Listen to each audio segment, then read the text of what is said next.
बच्चों, आपने पढ़ा कि किस प्रकार से जो है जल चक्कर होता है। बिना जल के हम धरती पर जीवन की कल्पना भी नहीं की जा सकती। बिना पानी के हम जीवित नहीं रह सकते। और प्रकृति ने हमें पर्याप्त मात्रा में जल मुहैया कराया है, यानी कि प्रकृति जो है उसने हमें पर्याप्त मात्रा में, बहुत अधिक मात्रा में हमें जल दिया है। और हमें ज़रूरत है, हमें आवश्यकता है इस बात की कि हम इस संपत्ति को, जो हमारी जो जल है, इस संपत्ति को हम संभाल कर रखें, सुरक्षित रखें। और जिस पानी का हम प्रयोग करते हैं, क्या पता है आपको कहाँ से आता है और फिर कहाँ चला जाता है। अब हमें जो है एक भूगोल की किताब में पढ़ाते समय अध्यापक महोदय ने भी हमें जल चक्र के बारे में बताया था। उस पाठ के में एक सुंदर सा चित्र भी था। उस बड़े चित्र में बताया गया था कि सूरज, समुंदर, बादल, धरती, बरसात की बूंदें जो होती हैं, ये सभी क्या है, एक सुंदर इसमें एक नदी होती है और उसके किनारे बसे गांव या शहर बने हुए थे। चित्र के दूसरे भाग में यही नदी अपने चारों तरफ का पानी लेकर उसी समुंदर में मिलती दिखाई दे रही थी।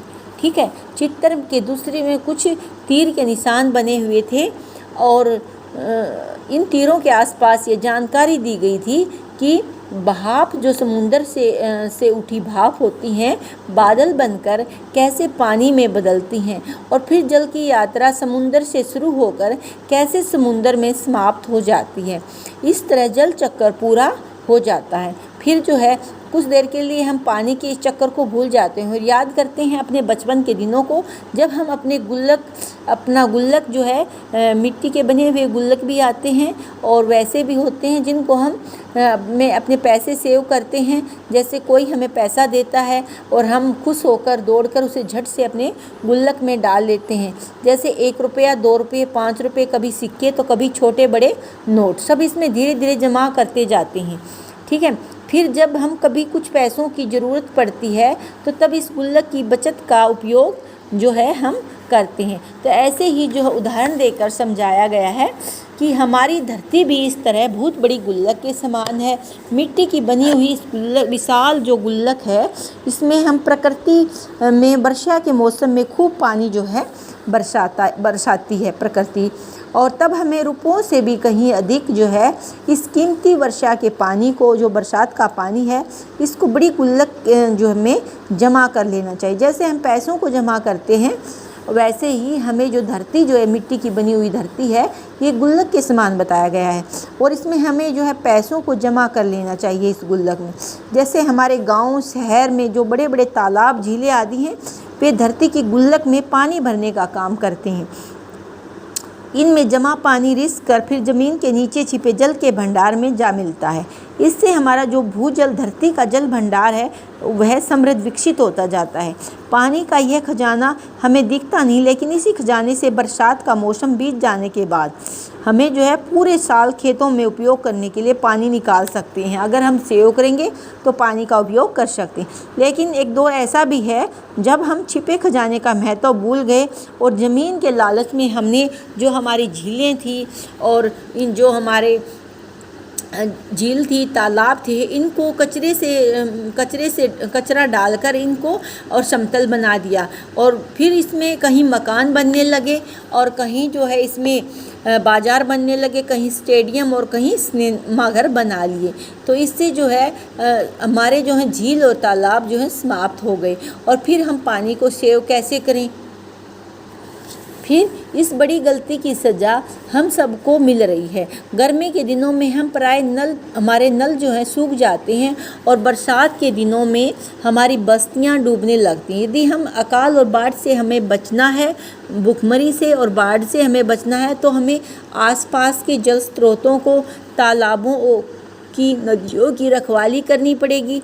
जल चक्कर हम ठीक से समझें, बरसात में उसे रोक कर रखें, अपना जो धरती का जल भंडार है उसको सुरक्षित रखें और अपनी जो है धरती है हमारी, इस पे झीलें हैं, तालाब हैं, उसको पानी से भरते रहें। और जब ज़रूरत पड़े तो हम पानी की जो कमी है उससे हमारा सामना न होगा। और हम जो है इसके जो हैं लेखक हैं अनुपम मिश्र के लेख के आधार पर, ठीक है, अनुपम मिश्र के लेख के आधार पर जो है इसको लिखा गया है। फिर आगे जो है हम करेंगे शब्दार्थ और कठिन शब्द। पाठ 10 में हम लिखेंगे शब्दार्थ और कठिन शब्द। सबसे पहले आपको जो है इसमें क्रियाकलाप, ये पाठ 10 का जल चक्कर का क्रियाकलाप बनाना है। उसके बाद आपको शब्दार्थ कठिन शब्द जो हैं लिखने हैं। पाठ 10 जल चक्कर, पाठ 10 जल चक्कर का आपको क्रियाकलाप बनाना है। जल चक्कर, ठीक है। जल चक्कर के बारे में अब आपने पढ़ा। अब इसमें लिखेंगे हम शब्दार्थ। शब्दार्थ में हम लिखेंगे, शब्दार्थ में लिखेंगे जैसे भूगोल है। भूगोल को क्या कहते हैं? भूगोल होता है जैसे एक विषय जिसमें पृथ्वी संबंधी अध्ययन किया जाता है। भूगोल किसे कहते हैं? भूगोल होता है एक विषय। शब्दार्थ होते हैं शब्द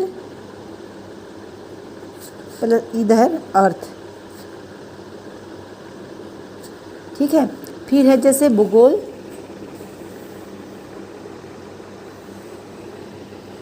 भूगोल में हम लिखेंगे एक विषय जिसमें पृथ्वी संबंधी अध्ययन किया जाता है। एक विषय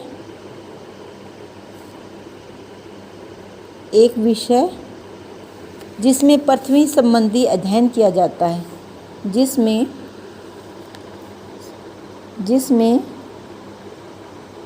पृथ्वी संबंधी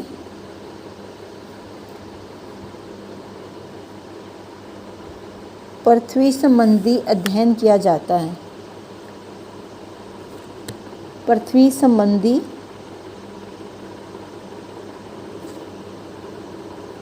अध्ययन किया जाता है, जिसमें पृथ्वी संबंधी अध्ययन किया जाता है,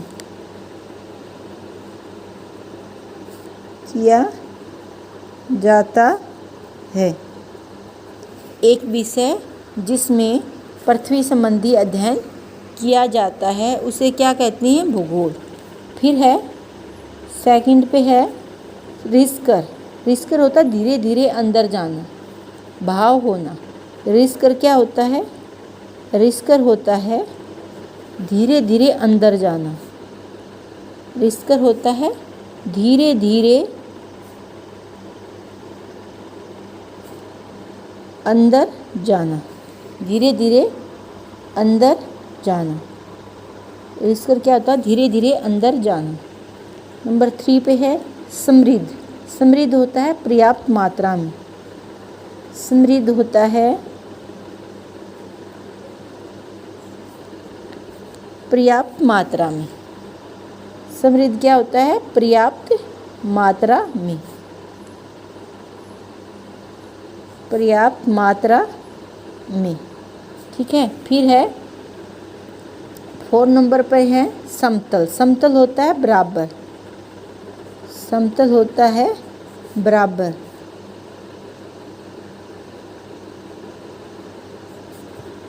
5 नंबर पे है जल स्रोतों, जहाँ से पानी मिलता है। जल स्रोतों, जल स्रोत होते हैं जहाँ से हमें पानी मिलता है। जल स्रोत होते हैं जहाँ से हमें पानी मिलता है। जल स्रोत जहाँ से, जैसे झील होती हैं और तालाब होते हैं और जैसे नदियाँ होती हैं, समुंदर होते हैं, तो क्या होते हैं? जल के स्रोत होते हैं जहाँ से पानी मिलता है। जहाँ से पानी मिलता है, पानी मिलता है, जहाँ से पानी मिलता है। फिर है भाप। भाप क्या होती है? पानी के उबलने पर निकलने वाला धुआं। भाप किसको बोलते हैं? भाप होती है पानी के उबलने पर, पानी के उबलने पर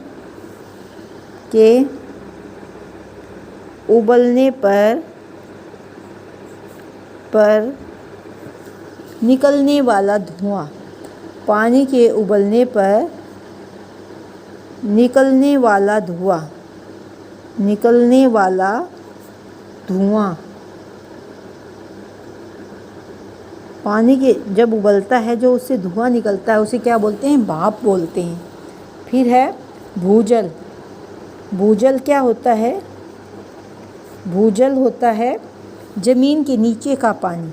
भू धरती और जो है ज़मीन के नीचे का पानी बोलते हैं।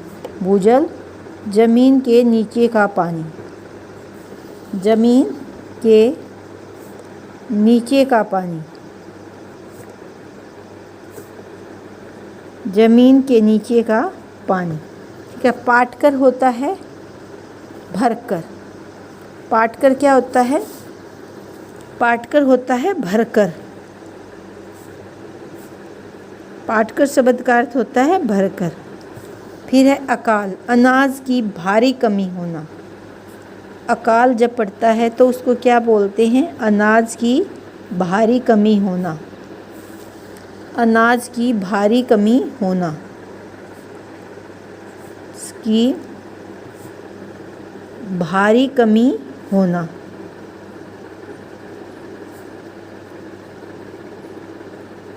अनाज की भारी कमी होना। किल्लत क्या होती है? किल्लत होती है कमी होना किसी चीज़ की।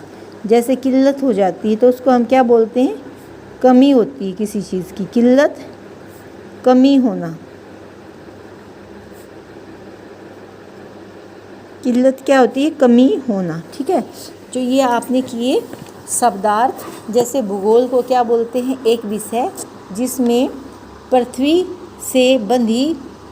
पृथ्वी संबंधी अध्ययन किया जाता है। रिस्कर होता है धीरे धीरे अंदर जाना। ठीक है। फिर है रिस्कर, धीरे धीरे अंदर जाना। समृद्ध होता है पर्याप्त मात्रा में। सब समतल होता है बराबर। जल स्रोत होते हैं जहाँ से पानी मिलता है, जैसे कि झील हो गई, समुंदर हो गए और तालाब हो गए, जिन्हें जल स्रोत बोला जाता है, जहाँ से हमें पानी मिलता है। भाप होती है पानी के उबलने का वह स्थान जहाँ निकलने वाला धुआं। भूजल होता है ज़मीन के नीचे का पानी। पाटकर होता है भरकर। अकाल होता है अनाज की भारी कमी होना। किल्लत होती है जब कमी होती है। ठीक है। फिर अब हम आगे लिखेंगे, जैसे शब्द, कठिन शब्द। कठिन शब्द क्या होते हैं? कठिन शब्द होते हैं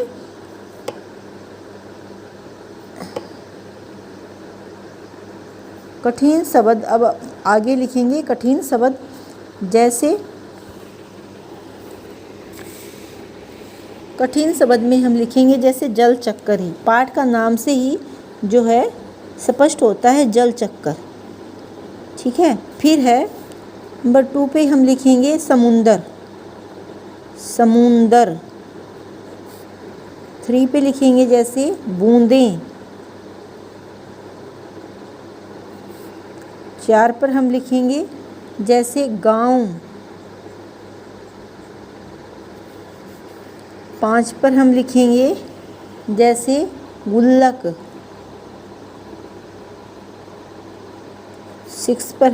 6 पे हम लिखेंगे जैसे स्टेडियम।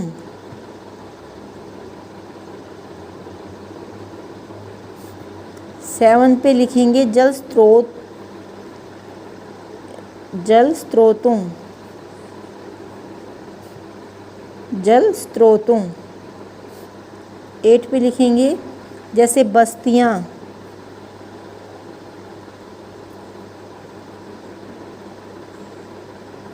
ठीक है। फिर 9 नंबर पे लिखेंगे हम जैसे किल्लत। 10 पर लिखेंगे जैसे महत्व। महत्व। 11 नंबर पे लिखेंगे जैसे भंडार। 11 पे लिखेंगे जैसे भंडार। 12 पे लिखेंगे जैसे समृद्ध।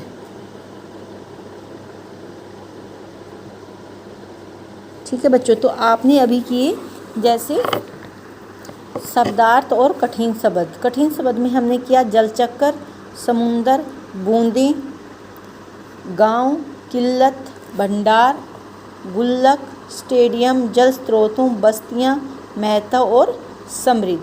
ठीक है। तो ये आपको पहले आपको जल चक्कर का क्रियाकलाप बनाना है और फिर आपको ये जो है पाठ 10 की शब्दार्थ लिखनी है और फिर कठिन शब्द लिखने हैं। अभ्यास कार्य हम नेक्स्ट वीडियो में करेंगे। Okay, thank you.